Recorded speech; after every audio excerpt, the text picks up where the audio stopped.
기도하겠습니다. 사랑합니다. 감사합니다. 참 잘 오셨습니다. 비록 마스크를 쓰시고 얼굴의 3분의 1을 가리고 계시지만 그럼에도 불구하고 여러분의 미모가 참 특별합니다. 물론 여러분의 외적 미모도 특별하지만 주님을 닮아가는, 또 주님의 은혜로 살아가는 성도의 그 특별한 미가 오늘 성도된 우리에게 있다고 믿습니다. 세상 사람들에게 보여주어야 할 성도의 모습도 꾸며진 모습이 아니라 하나님의 사랑과 은혜로 드러나는 모습이어야 한다고 믿습니다. 여러분, 감사하고 살면 감사의 제목이 생깁니다. 감사해서 감사하는 것이 아니라 사드락 메삭 아벳느고의 말처럼 그럼에도 불구하고 감사하고 살면, 그럼에도 불구하고 감사를 허락하시는 하나님을 경험하게 될 거라고 믿습니다. 세상은 변해갈 수밖에 없습니다. 마치 지금의 코로나 상황처럼 좋았다가 또 확산되고 또 나아졌다가 또 확산되듯이 시대는 앞으로도 계속 그렇게 흘러갈 겁니다. 그럼에도 불구하고 성도의 감사는 그런 변화에 일희일비할 것이 아니라 우리 하나님 결코 포기하지 않은 그 십자가의 사랑을 통하여 우리에게 보여주셨던 그 하나님의 은혜를 소망하고 사랑하면서 감사하고 살아가는 저와 여러분 되시기를 먼저 주의 이름으로 축원합니다. 지난 주일은 교회가 추수감사 주일로 지켰습니다. 우리 꿈나무에서부터 우리 바울과 한나에 이르기까지 나름은 감사의 바구니를 만들어서 예배의 시작과 더불어 봉헌한 것은 일일이 우리가 다 말하지 않아도 우리 안에 있는, 우리 교회 안에 있는, 우리 부서에 있는 감사의 제목과 더불어 드린 감사 바구니라고 믿습니다. 과일 하나하나 또는 채소 하나하나마다 그 결실을 보게 하신 하나님, 어려운 중에도 결실을 통하여 하나님을 찬송케 하신 것을 기억하면서 감사의 제목을 찾고 그 감사를 통하여 하나님을 예배하는 것이 저와 여러분들이 마땅히 해야 할 일이라고 믿습니다. 성경은 이 추수감사절에 대한 기록이 많이 있습니다. 물론 추수감사절이라고 하는 똑같은 절기는 없지만 우리나라 봄에 해당하는 맥추절에 대한 감사절이 있고 또 지금처럼 이 가을에 해당하는 수장절이라는 감사절이 있습니다. 아시는 대로 맥추절은 첫 수확, 보리와 밀을 수확하면서 수장절은 가일에 여러 오곡백과를 또한 추수하면서 하나님께 지켜서 감사했던 절기들이죠. 이렇듯 교회가, 성도가 절기를 통하여 굳이 하나님께 감사해야 되는 이유는 성경뿐만 아니라 우리의 일상을 통해서 감당할 수 없는 하나님의 은혜가 너무나 많고 그 은혜 때문에 오늘의 힘듦을 이겨가고 있기 때문에 우리는 굳이 맥추절과 추수절이 아니라 하더라도 매일매일 감사하고 살아가야 된다고 믿습니다. 때문에 성도는 우리에게 뭔가 주어지고 많이 부어지고 채워지고 응답해 주신 것 때문에 그 때문에도 정말 감사하고 살아가야 되겠지만 그보다 더 중요한 것에 대해서도 감사하고 살아가야 되는 것입니다. 특별히 있는 것 때문에 주어진 것 때문에, 그런 상대적인 것 때문에가 아니라 없는 중에도 감사하고 있는 중에도 겸손히 더 감사하고 더 많이 감사하고 살아가야 된다고 믿습니다. 왜요? 우리는 알잖아요. 이것이 다 우리 하나님의 은혜라는 사실을 우리가 알기 때문입니다. 그래서 내가 땀 흘려 수고했는데, 내가 열심히 노력하고 추수하고 얻은 수확이지만, 그럼에도 불구하고 열심히 노력하고 고생한 대로 좋은 결과를 얻은 것에 대해서만 감사하는 것이 아니라 보이지 않는 것, 영적인 것, 신앙적인 것에 대해서도 감사하고 살아가야 하는 것입니다. 그러니까 우리에게 주어진 눈에 보이는, 드러나는 어떤 상대적인 감사가 아니라 성도는 그런 것과 상관없이, 정말 상관없이 그저 여호와로 인하여 기뻐하고 감사하고 살아가야 된다고 믿습니다. 그 이유 중에 하나가 지난주 말씀드렸던 첫 번째 은혜에 대한 감사입니다. 오늘 본문은 야곱의 이야기로 시작하고 있습니다. 지난주에 말씀드린 대로 야곱은 형 에서를 속였습니다. 장자권, 상속권까지 모조리 다 가로채워 버렸습니다. 그 때문에 야곱은 부득불 고향을 떠나서 멀리 외삼촌의 집으로 도망가야 했지요. 그리고 그곳에서 20년, 약 20년 동안 온갖 고생을 다 하게 되는데요.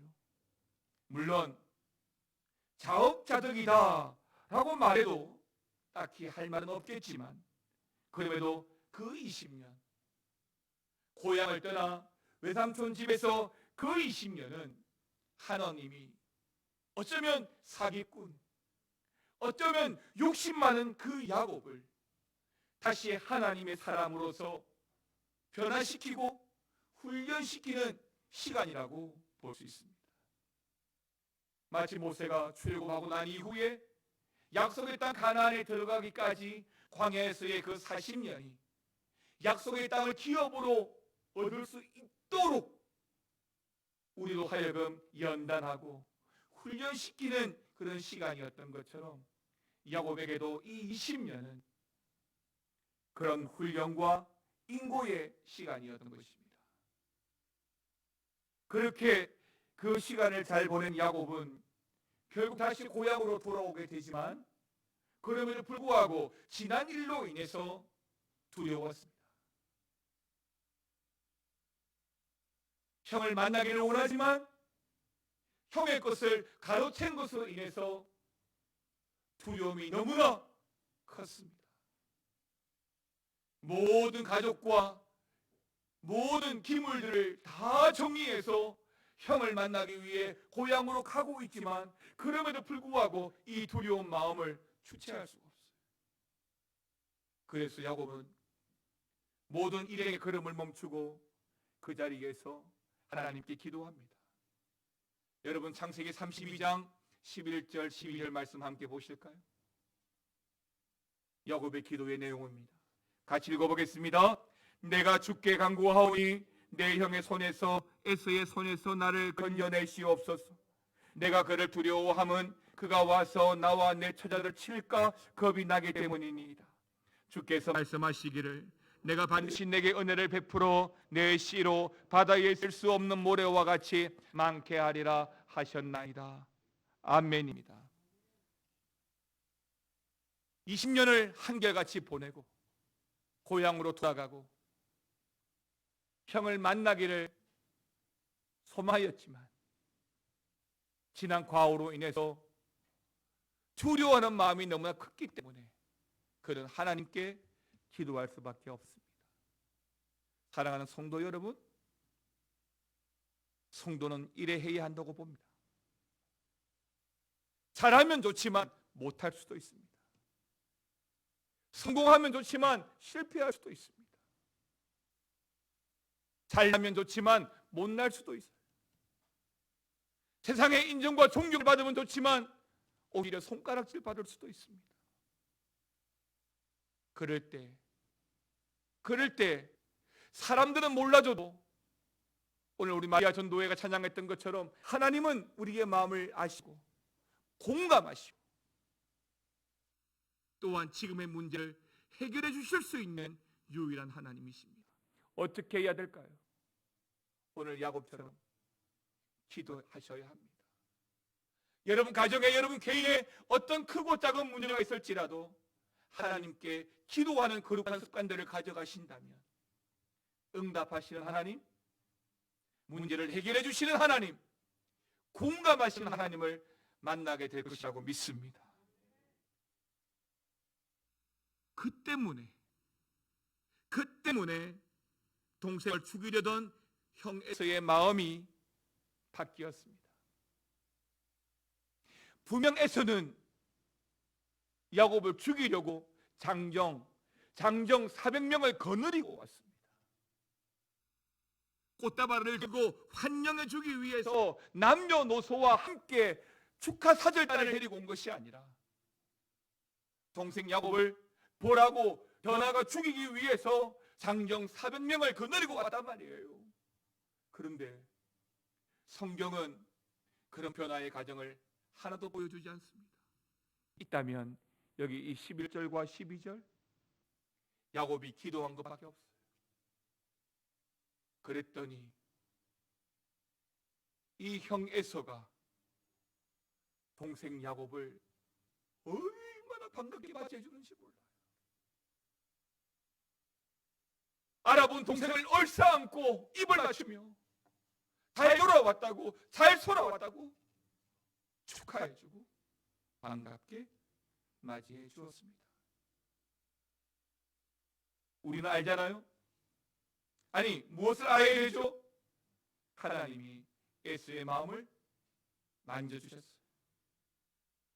하나님이 에서의 마음을 바꾸어 주셨어요. 사랑하는 성도 여러분, 하나님이 하십니다. 우리가 믿고 기도하면 하나님이 하셔요. 그런데 이때 야곱이 자신을 환영해주는 그 형 에서를 보면서 어떤 말을 하는지 주목할 필요가 있습니다. 먼저 형 에서가 야곱을 보면서, 동생을 보면서, 동생과 함께 온 수많은 사람들을 보면서 이 사람들이 다 누구냐고 물었습니다.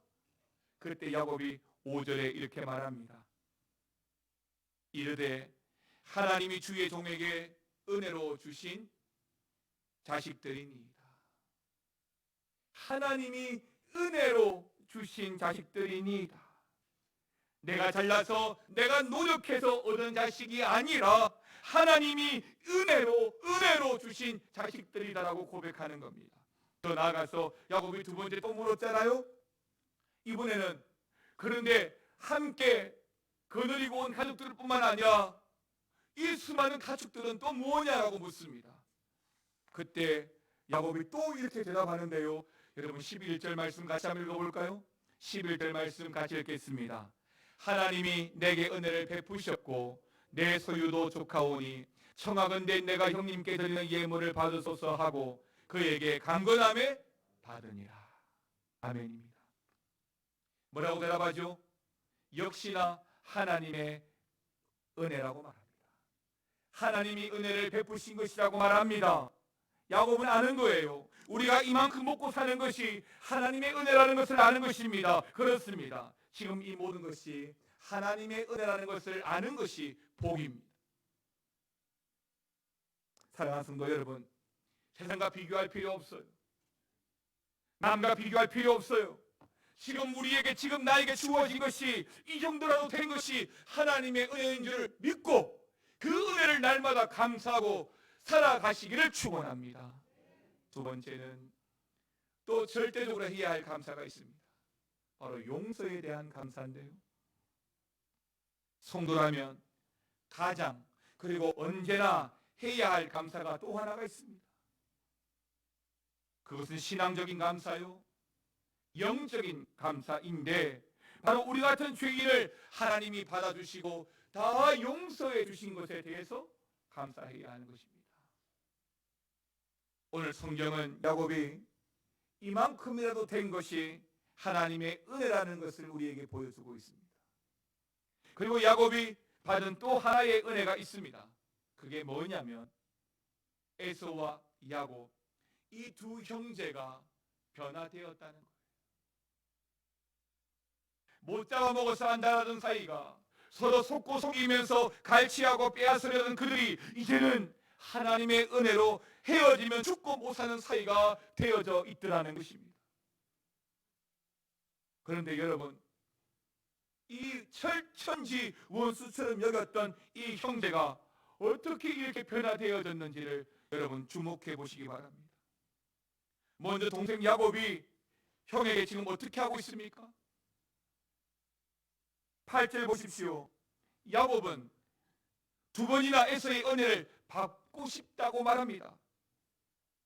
내가 만난 바 이 모든 때는 무슨 까닭이냐 라고 형이 물었잖아요. 그때 야곱이 뭐라고 말합니까? 내 주께 은혜를 입으려 함이니이다. 내 주께 은혜를 입으려 함이니이다 라고 말합니다. 여기서 주는 바로 형 에서를 말합니다. 그런데 10절에 가서도 또 야곱은 형님께 은혜를 얻었사오면 형님께 은혜를 얻었사오면 이라고 말합니다. 야곱은 에서로부터 어떤 은혜를 받고 싶은 걸까요? 아니, 어떤 은혜를 받았을까요? 그러니까 이 말은 옛날에 20년 전에 내가 형을 속이고 형의 것을 빼앗았던 것들을 회개하고 형에게 용서받고 싶다는 거예요. 다시 말하면 이 말의 내면에는 내가 죄인이라는 것을 알고 내가 형 앞에 얼마나 큰 죄를 지었는지 내가 안다는 것이고 그래서 용서를 받고 싶다는 것입니다. 여러분, 이게 은혜입니다. 이게 감사할 제목이라고 믿습니다. 내가 누군가에게 용서를 구한다고 하는 것은 내가 스스로 죄인인 것을 고백하는 것과 같습니다. 용서받아야 할 죄인. 하나님과 사람을 향하여 내가 죄인인 것을 또 내가 부족하다는 것을 그래서 회개하고 그래서 하나님께 용서 받으면 좋겠다, 하나님과 화목하면 좋겠다, 사람과도 화목하고 싶다, 이렇게 하는 것이 바로 진짜 은혜인 것입니다. 자, 이제 에서가 어떻게 할까요? 아무런 조건 없이 동생을 기뻐합니다. 용서합니다. 그리고 그 순간 이 에서의 얼굴에서 야곱은 무엇을 보았죠? 여러분 10절 말씀 다시 한번 보십시오. 하나님의 얼굴을 봅니다. 분명히 형 에서인데 형 에서에게서 하나님의 얼굴을 보았다라고 했습니다. 사랑하는 성도 여러분, 오늘 여러분의 모습을 통해서 하나님을 보기를 원합니다. 여러분의 인생을 통해서 하나님의 역사가 드러나길 원합니다. 우리를 향한 하나님 사랑의 가장 큰 표현이 용서예요. 그 용서를 실천하시려고 우리 예수님은 끝까지 십자가에서 내려오시지 않았습니다. 오늘 본문의 야곱은 자신을 용서하는 형의 얼굴에서 하나님의 얼굴을 보았다라고 했습니다. 우리를 우리의 죄대로 갚지 아니하시고 그저 용서하시고 받아주시는 하나님을 본 것입니다. 형 에서에게서 하나님의 사랑을 본 것입니다. 형 에서에게서 에서의 마음을 만져주신 하나님을 본 것입니다. 아는 것이죠. 뭘요? 하나님이 하지 않았다면 되지 않았을 이 일들을 본 겁니다. 다시 말하면 하나님이 하셨습니다. 그 고백을 하고 있는 겁니다. 그렇습니다. 우리가 정말 감사하고 고마워해야 할 것은 바로 우리 하나님께서 나 같은 죄인을 용서하신 것입니다. 여러분, 정말 잊지 않고 절대적으로 해야 할 감사가 바로 이 용서에 대한 감사예요. 왜? 이 용서에 대한 감사가 바로 내가 죄인 것을 동시에 고백하기 때문에 그렇습니다. 결코 두려운 하나님이 아니라, 우리의 죄와 허물대로 갚으시는 하나님이 아니라, 그리고 신실하지 못하고 참으로 불성실한 우리임에도 불구하고 여전히 받아주시는 하나님이란 사실입니다. 올 한 해를 돌아보면 하나님과 사람을 향하여 부끄러운 것밖에 없고 실수와 허물 투성이인 한 해였습니다. 잘해보려고, 잘 살아보려고 수없이 노력해도 시대와 환경이 따라주지 않았습니다. 그러나 그럼에도 불구하고 나 같은 자를 여전히 사랑하시고 두려운 얼굴이 아니라 용서와 자비의 얼굴로 우리를 공감하시고 우리를 붙들어 주시는 하나님이 계십니다. 그 하나님을 바라보면 우리가 용서함 받습니다. 그 하나님을 바라보면 우리는 하나님의 은혜를 얻을 수 있습니다. 마지막 세 번째로, 이제 우리에게는 그 은혜와 용서의 삶을 살아야 합니다. 용서의 은혜를 받고 감사하는 자로서 이제 우리도 용서하는 자의 삶을 살아야 합니다. 여러분, 다시 10절 말씀 같이 한번 읽어보겠습니다. 야곱이 이르되 그렇지 아니하니이다. 내가 한 형님의 눈앞에서 은혜를 입어 싸우면 청하건대 내 손에서 이 예물을 받으소서. 내가 형님의 얼굴을 배운즉 하나님의 얼굴을 본 것 같사오며 형님도 나를 기뻐하심이니이다. 아멘입니다. 야곱이 외삼촌의 집에서부터 많은 가축을 가져왔습니다. 그 중에 많은 것을 형에게 선물로 줍니다. 32장을 보게 되면 가축이 550마리나 되었습니다. 그 많은 양을 형 에서에게 주었습니다. 20년 전에는 형의 것을 빼앗기 위해서 속이고 또 억지로 갈취해 왔습니다. 그런데 지금은 자신의 많은 재물을 오히려 에서에게 주었습니다. 왜 이렇게 많은 재물을 준비했을까요? 왜 이렇게 많은 것을 형 에서에게 주려고 할까요? 여러분, 형과 화목하기 위해서입니다. 이제 자기에게 중요한 것은 재물이 아닌 거예요. 20년 전에는 재물 때문에, 장자권 때문에, 상속권 때문에 형과 싸우고 억지로 빼앗았지만은 지금은 그런 게 하나도 중요하지 않아요. 형과 화목하는 거예요. 여러분이 50억, 100억 로또를 받은들 그 때문에 가정이 깨어지고 그 때문에 관계가 깨어지고 그 때문에 더 어려워진다면 그것이 무슨 소용이 있겠어요? 아무것도 없다 하더라도 하나님의 공감이 있고 가족들의 지지가 있고 함께하는 사랑이 있다면 또다시 일어설 수 있고 또다시 시작할 수 있지 않습니까? 지금 야곱이 그래요. 550마리나 되는 많은 가축이지만 형께 줌에 있어서 하나도 아깝지가 않습니다. 하나님과 사람을 향하여 용서하고 화목하는 것이 중요하기 때문이죠. 과거 야곱은 욕심의 사람이었습니다. 자기밖에 몰랐습니다. 그런데 여러분, 이 욕심은요 반드시 사람을 다치게 합니다. 이 욕심 때문에 야곱의 가족 관계가 다 깨어져 버렸습니다. 지금도 욕심이라는 이 가치가 세상에서는 여전히 부를 축적하는 수단이 되고 있습니다. 그러나 욕심은 필경은 사망에 이른다라고 했습니다. 야고보서 1장 15절 말씀을 보십시오.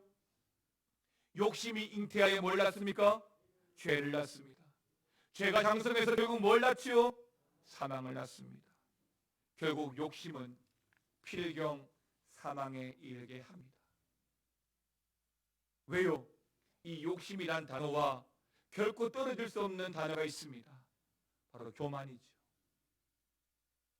때문에 하나님 앞에서 무너질 수밖에 없는 거예요. 알다시피 우리나라 청소년 자살률이 국제경제개발기구 OECD에서의 1위입니다. 압도적인 1위입니다. 국민일보 뉴스에서 청소년 자살에 대한 뉴스가 나왔습니다. 그런데 그 뉴스에서 자살의 가장 큰 이유가 나왔는데요. 놀랍게도 학교나 공부나 성적이나 친구 관계가 아니었습니다. 30년 전만 하더라도 영화에서도 행복은 성적순이 아니잖아요. 성적 때문에, 학교 때문에 고민하고 자살하는 아이들이 많았습니다. 그런데요, 지금은 아니라고 합니다. 그리고 놀랍게도 그 자살하는 주된 이유가 가정이라고 합니다. 가정에 불화가 있고 부모의 지나친 욕심 때문에 감당할 수 없는 자녀들이 가출을 하고 결국에는 자살을 한다는 겁니다. 문제는 20년, 30년 전에는 고등학생이었다면 지금은 중학생, 지금은 초등학생이 그렇다는 거예요. 부모로부터 공감과 따뜻한 사랑과 용서와 이해를 받아야 되는데 받지 못하면 무너지는 거예요. 집 밖에서도 용서와 포용이 없이 경쟁만 있습니다. 집안에서까지 그런다면 그 아이들이 마음 둘 곳이 없어요. 교회도 마찬가지지 않습니까? 아니 특히 교회는 더 그래야 되죠. 용서와 이해와 포용과 사랑이 있어야 합니다.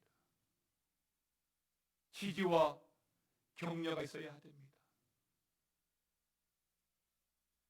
우리 성도들의 모습에서 야곱이 에서의 얼굴에서 보았던 하나님의 모습이 있어야 합니다. 어릴 적 제가 보아왔던 연세 많으신 근사님의 얼굴처럼 사랑과 자비가 많은 모습이 바로 우리의 모습이어야 합니다. 우리는 주님으로부터 너무나 큰 용서와 사랑을 받았습니다. 이해와 포용을 받고 있습니다. 때문에 우리는 그 은혜를 기억하고 감사하고 살아야 되는 것입니다. 추수감사절은 끝났지만 지금도 여전히 감사의 날입니다. 많은 감사 중에 가장 크고 절박하게 감사해야 하는 것이 바로 하나님이 나 같은 죄인을 용서하고 우리에게서 하나님의 얼굴을 거두지 않은 은혜인 것입니다. 그러므로 허락하신 하나님의 은혜에 대한 용서에 대한 감사로 많은 감사가 있기를 바라고 올해도 변함없이 그 하나님의 은혜와 용서로 한 해를 잘 마무리해가는 저와 여러분 되시기를 주님의 이름으로 축원합니다. 함께 찬양